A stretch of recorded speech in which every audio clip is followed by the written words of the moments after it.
కొడుకు ఏదో ఒక పని ఇవ్వండి, 10th క్లాస్ వరకు చదువుకున్నాడు, ఏదో ఒక ఉద్యోగం ఇస్తే బాగుపడతాడు, ఏదో ఒక దారి చూపండి బాబా అని చెప్పి చాలా మందిని అడిగింది. కానీ నా జీవితాన్ని ఎవ్వరు సరి చేయలేదు, నా జీవితాన్ని ఎవరు కూడా బాగు చేయలేదు.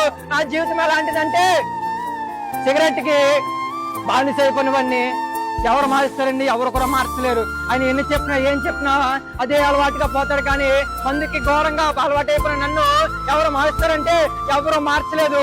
ఇగో ఇంకా ఇవన్నీ సరిపోక గంజాయికి అలవాటు పడిపోయిన నన్ను ఎవరు మారుస్తారంటే ఎవరు మార్చలేదు. కానీ ఇగో నా స్థితిగతులు ఎవరు మార్చడానికి ఎవరు కూడా ఎదురుకు రాలేదు.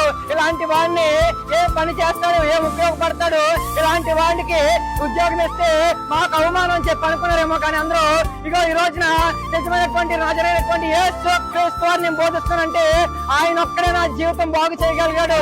ఆయన మాత్రమే నన్ను పిలిచాడు. ఆయన మాత్రమే ఇగో ఈ రోజున బైబిల్ పట్టుకొని బోధిస్తున్నాడు కదా. ఈ యొక్క యేసు క్రీస్తు వారు మాత్రమే నా జీవితమును నన్నుగా ప్రేమించి పిలిచాడు. ఆయన